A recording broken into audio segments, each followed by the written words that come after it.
Russia. Moscow. Domodedovo International Airport. July 1st, 2002, 8:10 p.m. 45 Russian schoolchildren wait to board a flight to Barcelona. It's their reward for doing well at school. Among them is 11-year-old Artur Hamatov.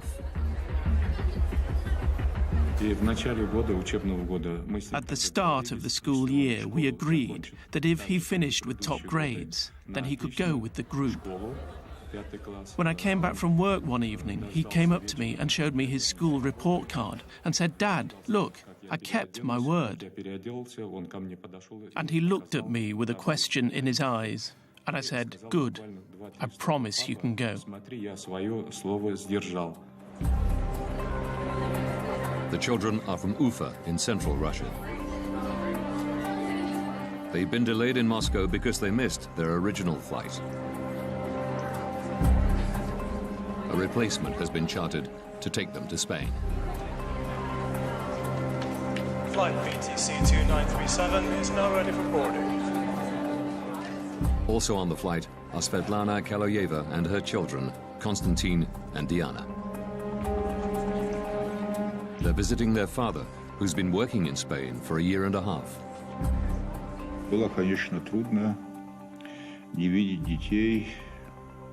I spoke to them on the phone every day, which made my stay easier. But it was hard not to see my children for such a long time. Svetlana is lucky to get seats on this Bashkirian charter. Delays in getting visas meant other flights were sold out. We were finally going to see each other and we were going to have fun together.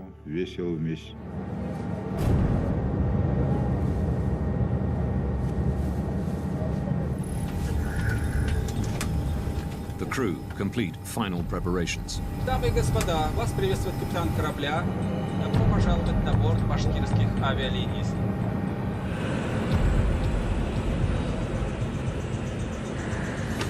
8:48 p.m. The Bashkirian Charter Airlines flight BTC 2937 takes off from Moscow's Domodedovo Airport. Distance to Barcelona, 3,000 kilometers. Estimated flight time, 4 hours, 20 minutes. Switzerland. Zurich Area Control Center. 11 p.m. 35-year-old Danish-born air traffic controller Peter Nielsen is working the night shift. He and one other controller are managing a sector of airspace above eastern Switzerland and part of southwestern Germany. By day, this is one of the busiest crossroads in Europe. But at night, traffic slows down to a trickle, with only a few planes at any given time.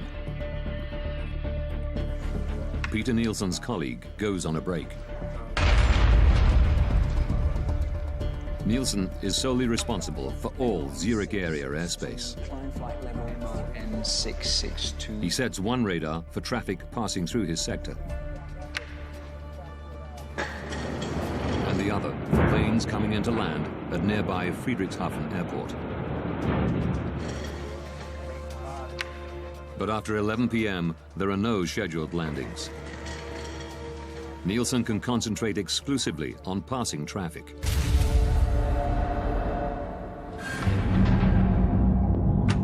(11:06). Svetlana Kaloyeva and her children, along with the other passengers on the Bashkirian charter, cruise 36,000 feet above Austria.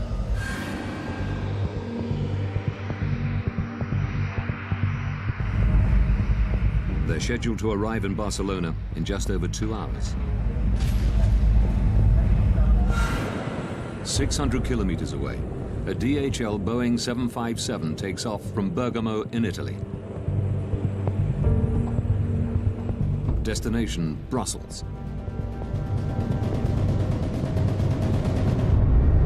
The captain and the co-pilot are the only people on board.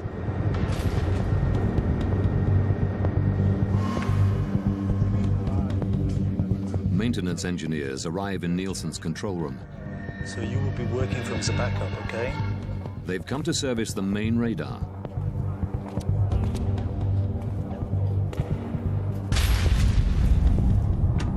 (11:21).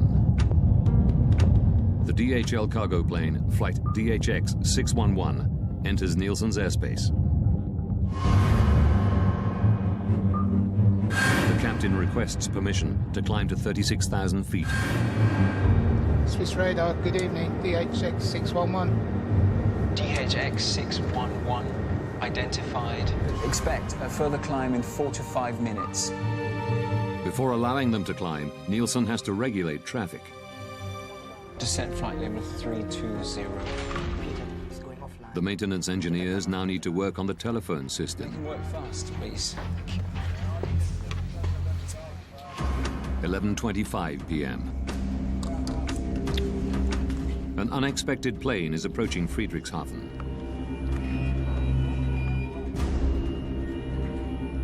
Nielsen has to switch radar stations. A delayed Airbus, flight AEF 1135, is coming in to land.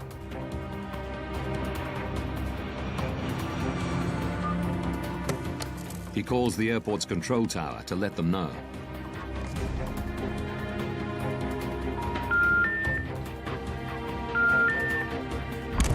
He can't get through. But he still has 10 minutes before the Airbus will land. So he moves back to the passing traffic radar. DHX 611. And gives the DHL cargo plane the go-ahead to climb to 36,000 feet. Climb flight level 360.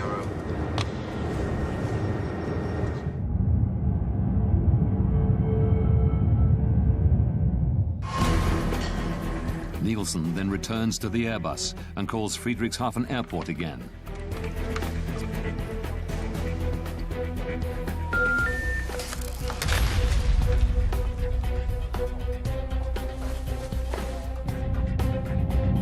BTC 2937. The Bashkirian charter calls in as it approaches his sector. Station calling, say again? BTC 2937. Level 360. Level... But just as Nielsen acknowledges them, the Airbus contacts him. AEF 1135 is inbound. The final approach fix for ILS runway 24. I expect so. I'll call you back shortly. Nielsen calls Friedrichshafen a third time.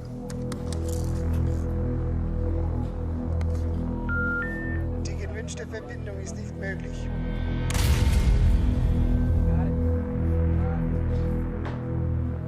AEF 1135. He radios the Airbus and tells them to contact the airport directly. I lost my phone connection to Friedrichshafen. Could you please call them on your second set? Affirm. The DHL plane is now flying over Switzerland at 36,000 feet. Suddenly, its onboard traffic collision avoidance system, TCAS, sounds an alert. Traffic. At exactly the same time, the Bashkirian plane's TCAS system also squawks.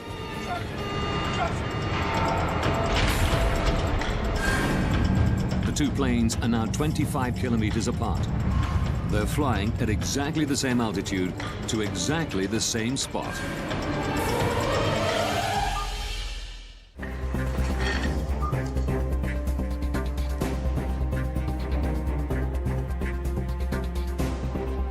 Peter Nielsen suddenly realizes he has an urgent problem.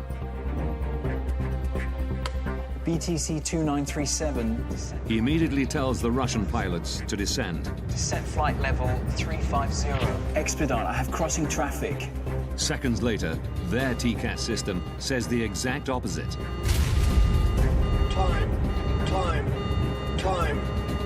Es ist klein. He's guiding us down. Climb. At the same time, the DHL's TCAS tells it to descend. Descend.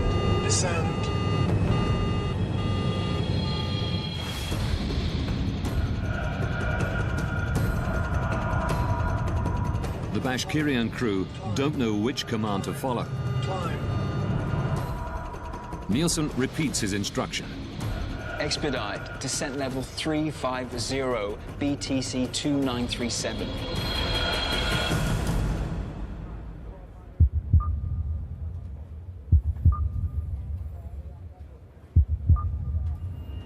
When he sees that they followed his orders, Nielsen tells them that the DHL plane is approaching from their right-hand side.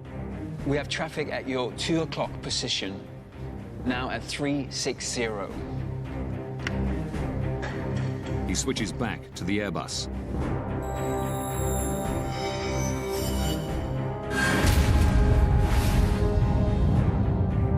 In the Bashkirian charter, the crew are looking for the DHL plane. The two aircraft are now just over 5 kilometers apart. They are both in descent, closing at a rate of 1,300 kilometers per hour, faster than the speed of sound. It's here, descent! Stay on the left. Descend hard, descend!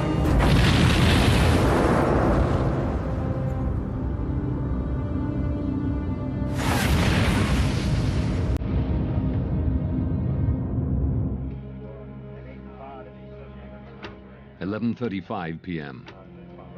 AEF 1135. The Airbus crew have finally made contact with Friedrichshafen Airport. Can we go, Friedrichshafen?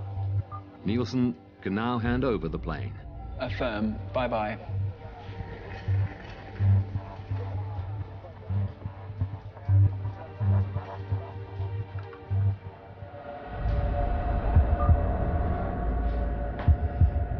BTC 2937. BTC 2937.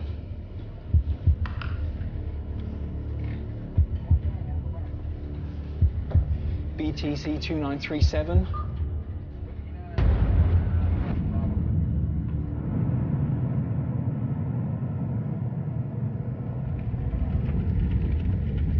Burning wreckage falls from the sky near Ubelingen, Germany.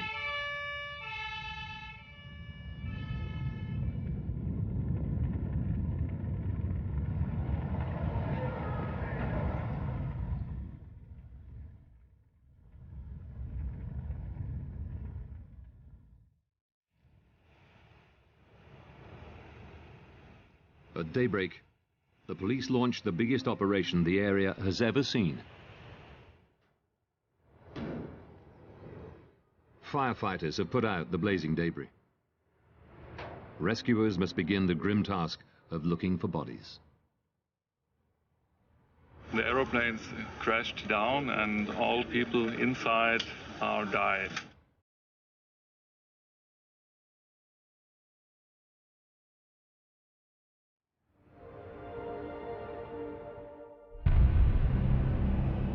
Within days, the victims' families arrive at the scene. Among them is Zulfat Hamatov, father of 11-year-old Artur. Через 2 дня мы полетели в Германию. Это был шок. Мы все были в шоке. It was a shock. Many parents were fainting when we saw the broken plane wings, the broken tail. We still hoped that these children would run in, appear from somewhere, and probably every parent believed in some miracle. Vitaly Kaloyev flies in from Barcelona, holding out for news that his wife and children were not on the flight. One has to be certain. Maybe it was not my aircraft that crashed. Maybe something else had happened. Who can know without proof? Investigators confirm his worst fears. 71 people on board the two planes are now confirmed dead. It is the worst civilian aircraft accident that Germany has ever seen. In an industry protected by multiple and highly advanced safety systems, how could this happen? Now, by rewinding the events of that day, and by going deep into the investigation, Traffic.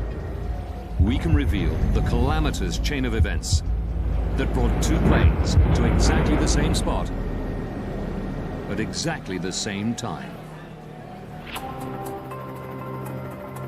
Investigators from the BFU, Germany's Federal Bureau of Aircraft Accident Investigation, are called to the scene.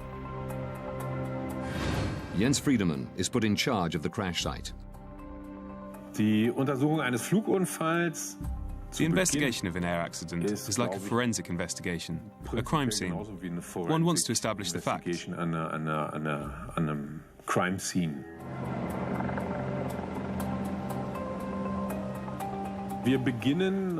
At the accident site, we start in total chaos. There's wreckage lying around everywhere. Also da liegen viele Wrackteile.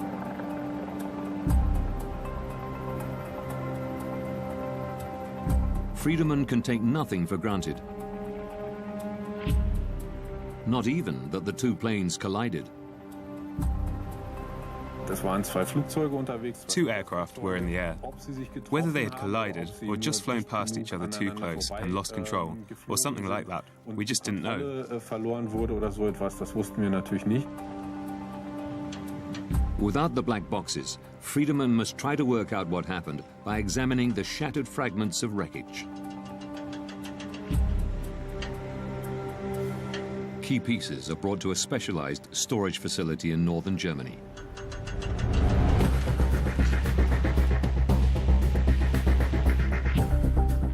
To Friedemann's eye, the mangled metal soon tells a clear story. The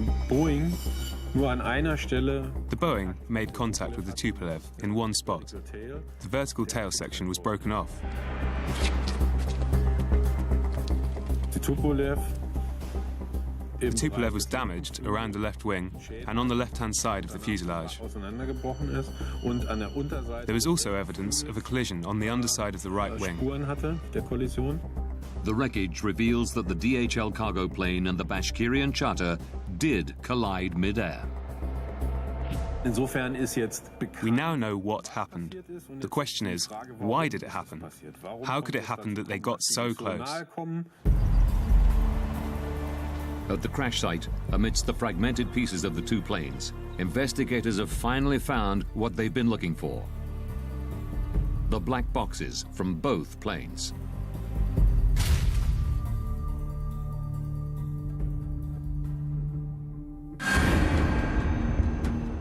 This was very important for us as accident investigators.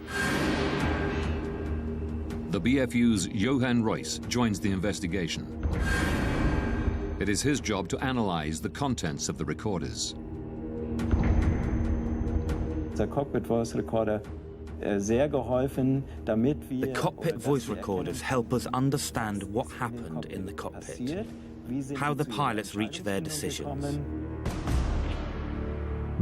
Royce begins by examining the pilot's traffic collision avoidance system, TCAS. Our first question was to establish whether TCAS had worked the way it was intended to, the way it was designed. TCAS builds a three-dimensional map around an aircraft using its altitude, speed, and heading. All planes fitted with TCAS constantly transmit this information to each other. If planes get too close to one another, TCAS warns the pilots. Traffic. And if necessary, gives them what is called a resolution advisory. Descend.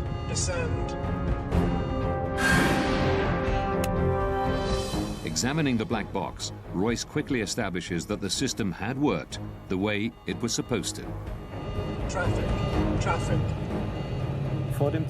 Before the collision, both TCAS systems generated and displayed a resolution advisory. The Russian Tupolev was instructed to climb, and the DHL Boeing to descend. If the aircraft had followed these instructions, there would have been no collision. But while the pilots of the DHL plane obeyed TCAS, descend, descend. The Russian crew did not. Climb, climb.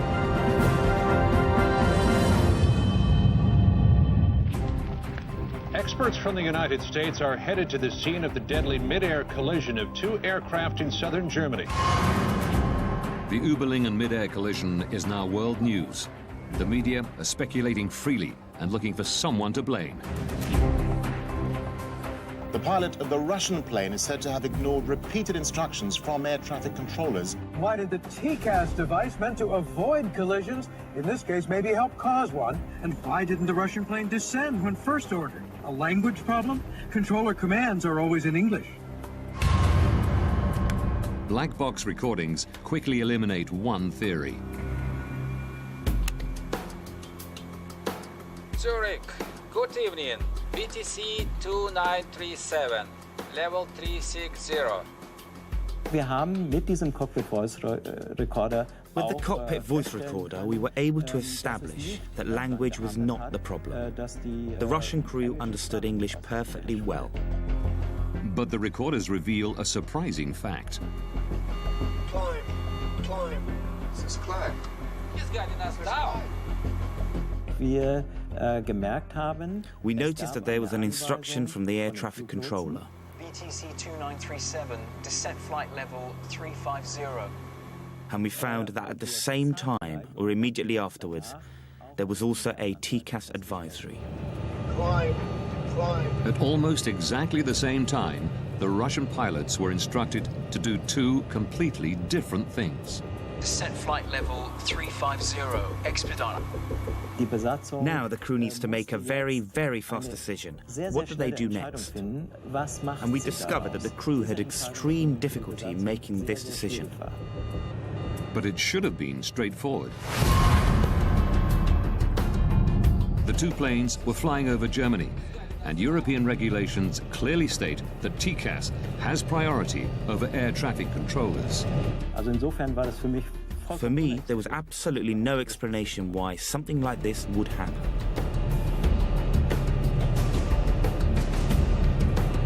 Climb, climb.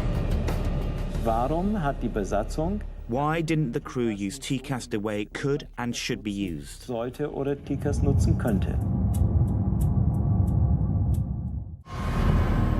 April 2001, TCAS was mandatory in most of the world. But investigators discover one notable exception: Russia. Could it be that the Russian crew did not know how to use TCAS? Rustam Mustafin is a former Bashkirian pilot. He confirms that even though not standard for domestic flights, planes flying overseas were specially fitted with TCAS.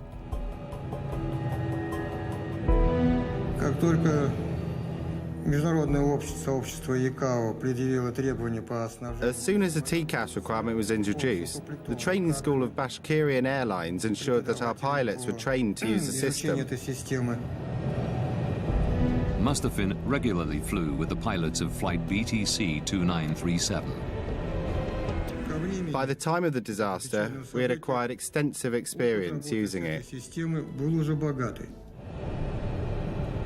The crew knew how TCAS worked, but ignored its instructions. The Tupolev's flight manual, the pilot's operational Bible, reveals why.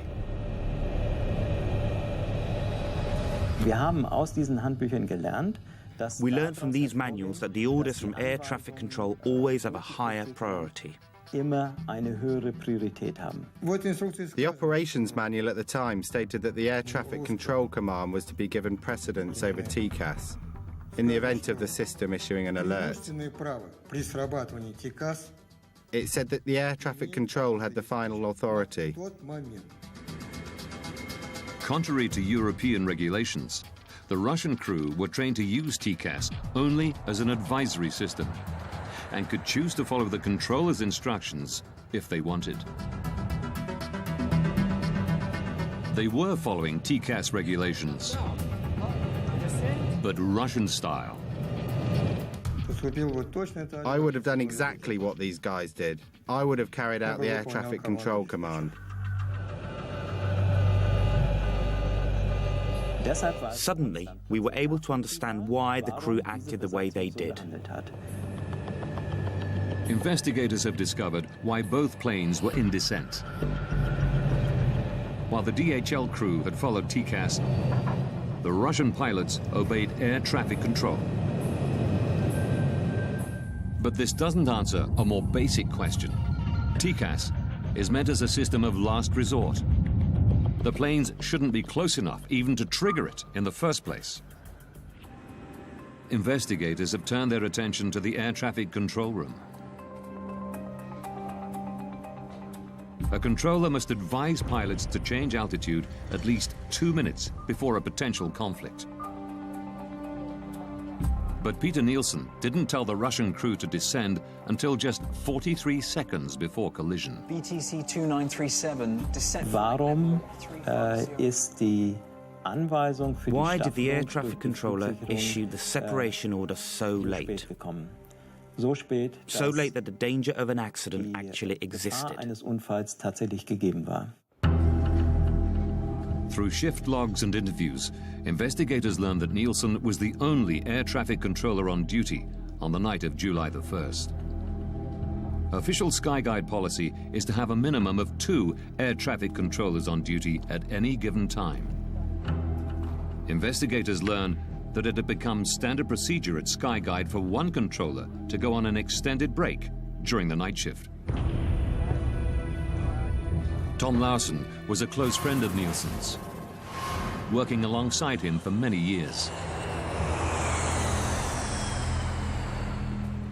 The way that Peter was doing night shift, we did that all the time. There would only be one controller because there was very little traffic.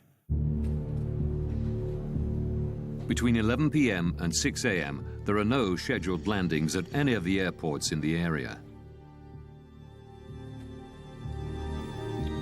But then, at about 11:25 on July the 1st, 2002, Nielsen is presented with an unexpected landing. There was an approach into Friedrichshafen Airport, which he had to coordinate. It's very unusual that one aircraft comes at that time for Friedrichshafen. I guess that the controller was a little surprised about that. Regulations state that Nielsen must contact the airport control tower before bringing the delayed plane in for landing. This should be routine. One push of a button and the phone connects directly to the Friedrichshafen tower. But records show that Nielsen can't get through. Investigators learned that because of maintenance work, Nielsen's phone system was in backup mode. Even then, the controller should be able to make a call at the push of a button. But a technical examination of the phones reveals a terrible problem.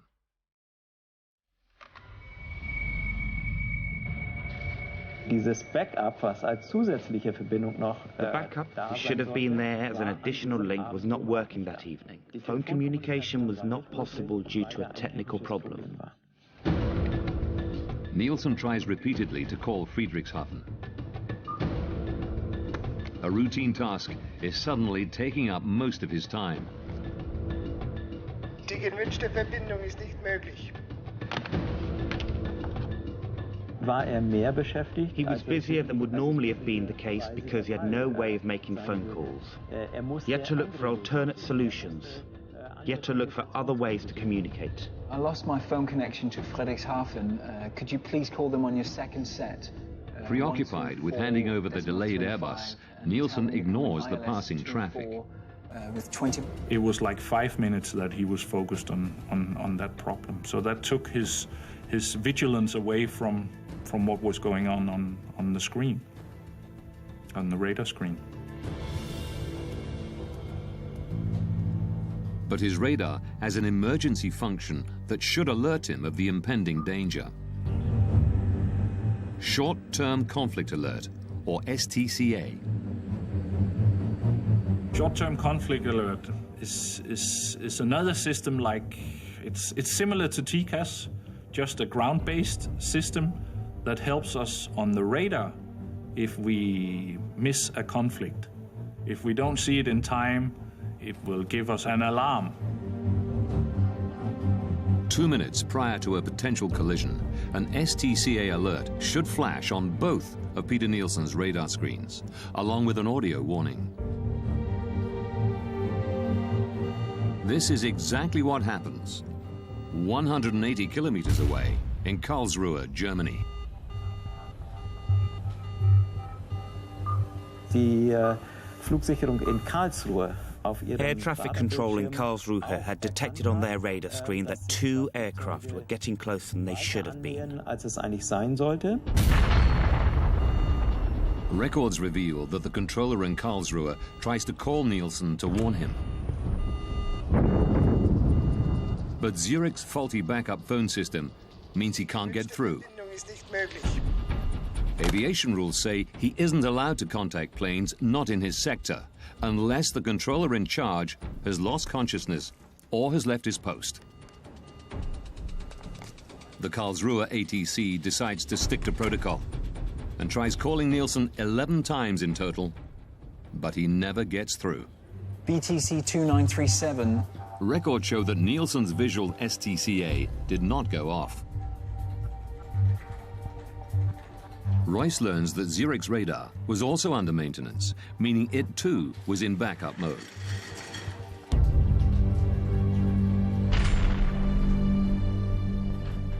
Durch die geplanten Arbeiten an dem The planned maintenance work on the radar system meant that not all the functions present during normal operations were actually available. In backup mode, there is one particular emergency feature which Nielsen does not have. The visual STCA alarm. It's the final piece of the puzzle to explain why Nielsen didn't order the Russian plane to descend until a mere 43 seconds before collision. Die Untersuchung hat für uns gezeigt, dass the investigation showed us that a series of unlucky events all came together for air traffic control. zusammengekommen sind. Had Nielsen heard the STCA alarm before the plane's onboard TCAS systems kicked into action, there would have been no conflict and the accident would have been avoided.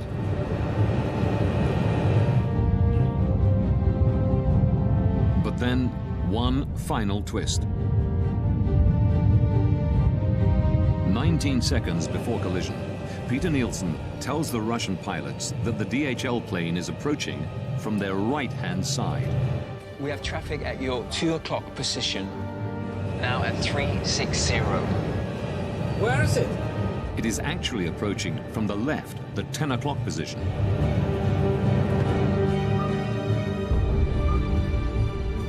The only explanation investigators can find for this mistake is stress. It's uncertain if the Russian pilots would have had time to pull up and avoid collision, even if they had spotted the DHL plane earlier. But the records show that in the final seconds, they tried.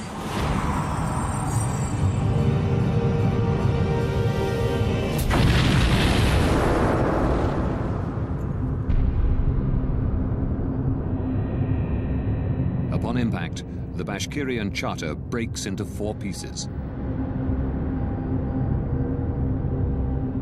Without its tail fin, the DHL cargo plane spins uncontrollably to the ground.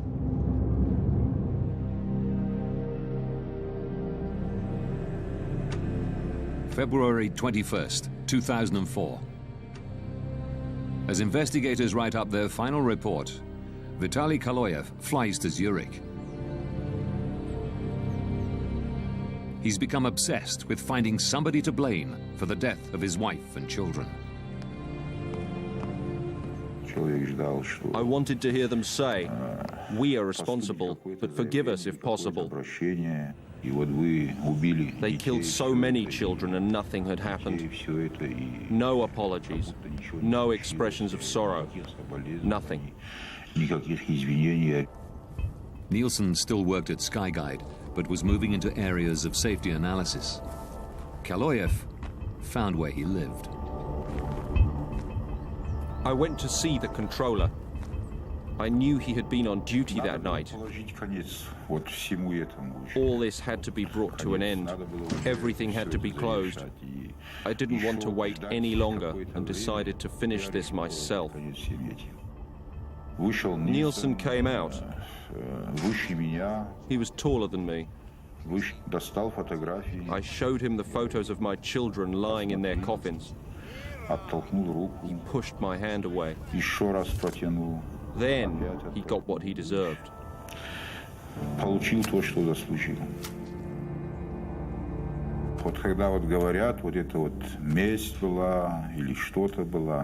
You know, some say it was revenge, but revenge is something insignificant. One is avenging when one has been deeply insulted, but this was not revenge. This was punishment. Это не месть была, это, скорее всего, кара была.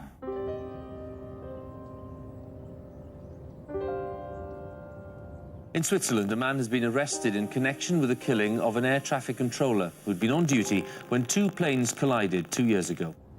Hunted down and stabbed to death in front of his family. Murdered for a fatal mistake. Peter Nielsen was 36 years old. He and his wife had 3 children. After his arrest, Vitaly Kaloyev is held in a psychiatric institution, while the court decides whether he's mentally fit to stand trial. Kaloyev is convicted of premeditated killing and sentenced to 8 years in a Swiss prison. In November 2007, he's released after an appeal determines that he had acted with diminished responsibility because of the deaths of his wife and 2 children. Vitaly Kaloyev is unrepentant about his actions.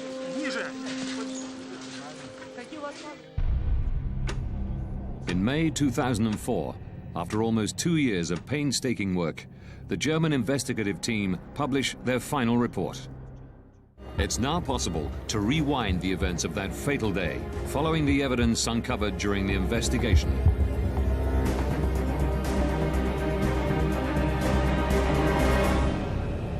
July 1st, 2002. 8:48 p.m. 2 hours, 47 minutes from disaster. A Bashkirian Airlines charter takes off from Moscow's Domodedovo airport. 20 minutes from disaster. At the Zurich Area Control Center, 2 air traffic controllers are on duty. One goes on a break. Peter Nielsen is now working alone. 12 minutes, 33 seconds from disaster.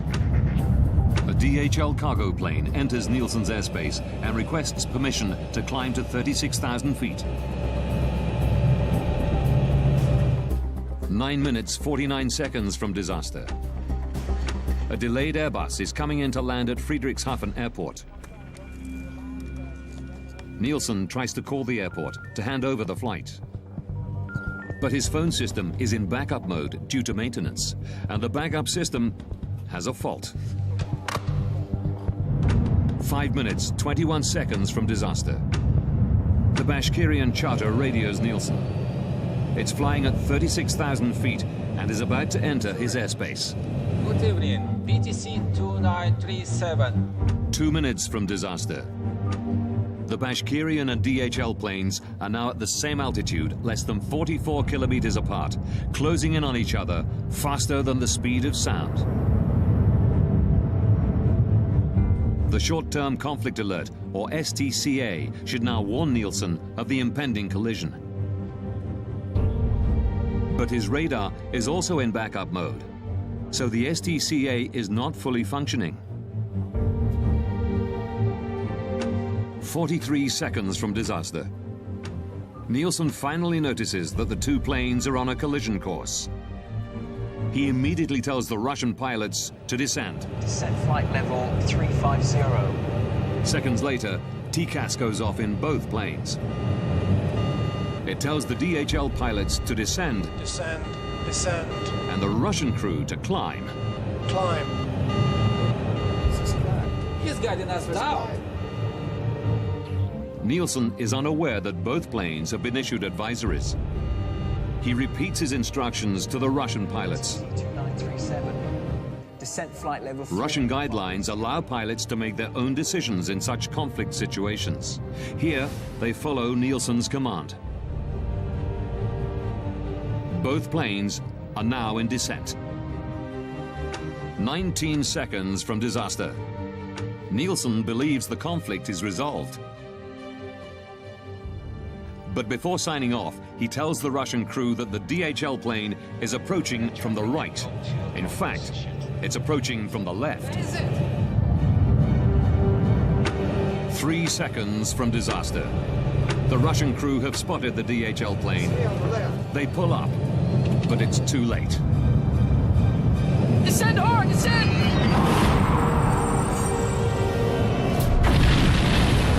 At 11:35 p.m., the planes collide 35,000 feet above the city of Überlingen, Germany.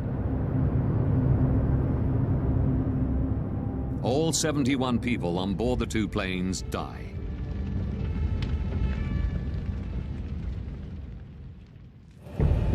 The German investigative report concluded that Peter Nielsen and the Russian pilots had made serious mistakes. But the primary cause of the accident was negligence on the part of Skyguide. In May 2004, immediately after the BFU report is published, at a press conference in Zurich, the CEO of Skyguide, Alain Rossier, issues a formal apology. Es sind auch bei uns Fehler gemacht worden, und wir We too have made mistakes, and we most deeply regret this. We take responsibility, as outlined in the German investigation report. And we ask the families of the victims for forgiveness.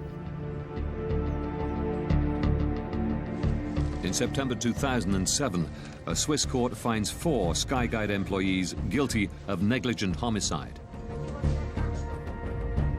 3 managers who tolerated the single controller policy are given 1-year suspended jail sentences.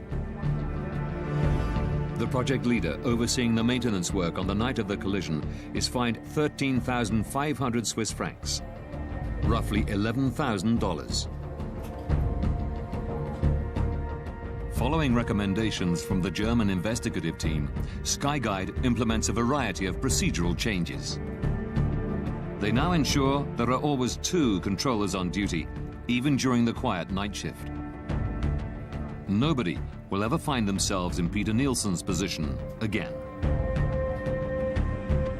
Investigators also recommend that international and regional TCAS regulations be standardized, along with aircraft operations manuals.